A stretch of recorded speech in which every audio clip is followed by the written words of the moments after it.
4 o'clock. Good afternoon and welcome to LJ News. Not only are low-income earners restricted from freely choosing where they want to live, but are left out of accumulating wealth through home ownership, according to Effie Zahos, money expert and editor-at-large for financial comparison site Canstar. Property is basically the number one asset vehicle for most Aussies to actually build their wealth, and this is why we have a lot of gender discrepancy in wealth too, she said. Canstar calculated how much an Australian needs to earn to afford a modest home in each capital and concluded that buying a home then maintaining a loan in more than half of our cities would plunge home buyers on average salaries into mortgage stress.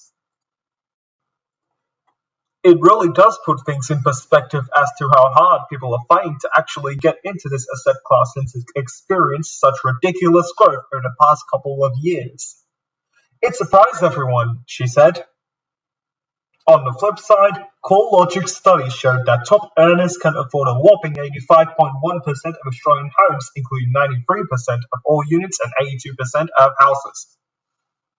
The analysis used household incomes modeled by the Australian National University, including low 25th percentile, middle 50th percentile, and high 75th percentile income estimates to September 2020, which amounted to weekly income estimates of $905, $1,654, and $2,760, respectively. Employees in the mining industry, who earn an average of $2,633 a week according to the latest ABS average weekly earnings statistics, are the closest group to that top tier. Typical weekly earnings for 15 other common industries were significantly below that $2,760 weekly figure. Medium income earners making $1,654 a week could only afford to buy 57.1% of homes. Industries where average salaries are between the high and medium tiers include electricity, gas, and waste services at $1,944 a week, transport and warehousing $1,685, media and telecommunications $2,033, financial and insurance $2,032, professional, scientific, and technical $2,001, public administration $1,824, education $1,838, and healthcare by just a few dollars at $1,675 a week.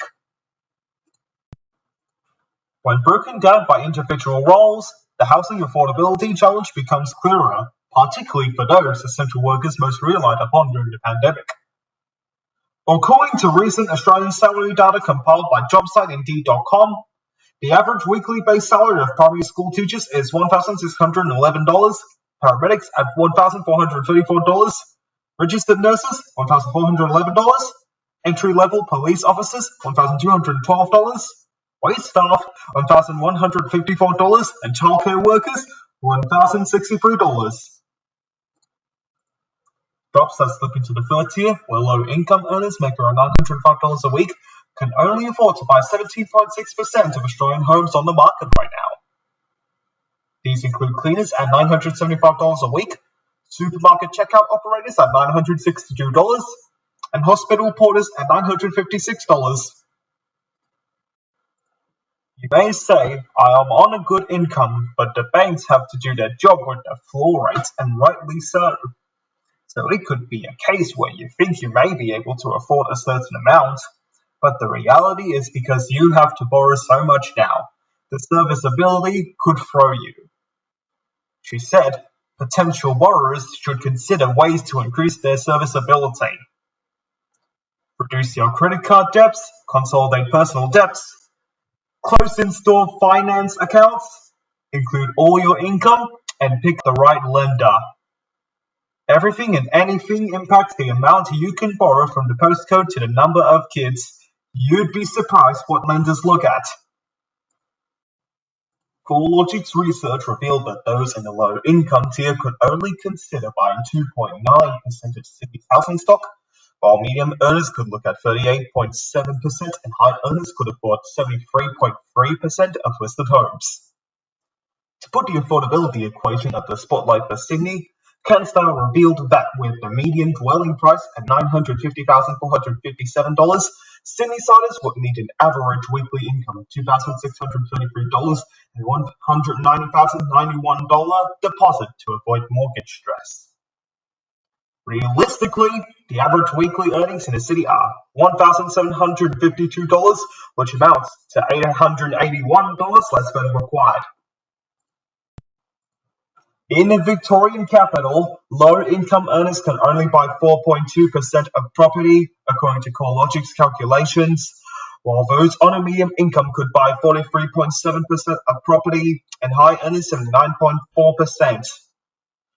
Given that the median property price in Melbourne is $744,679, Canstar demonstrated that a buyer would need a deposit of $148,936 and a weekly wage of $2,063 to comfortably afford a typical home. The average weekly earning of Melburnians is currently $1,715, which is $349 less than necessary. It is a different story in the capital of the Sunshine State, where low-income earners can afford 26.7% of properties, medium earners can buy 74.9% of stock, and high-income earners can choose from 94.5% of homes. Canstar places Brisbane buyers in a better position, estimating they would need a $111,659 deposit to purchase a home at the local median of $558,295. The weekly income needed to avoid mortgage stress in Brisbane would be $1,547, $64 under the average wage of $1,611.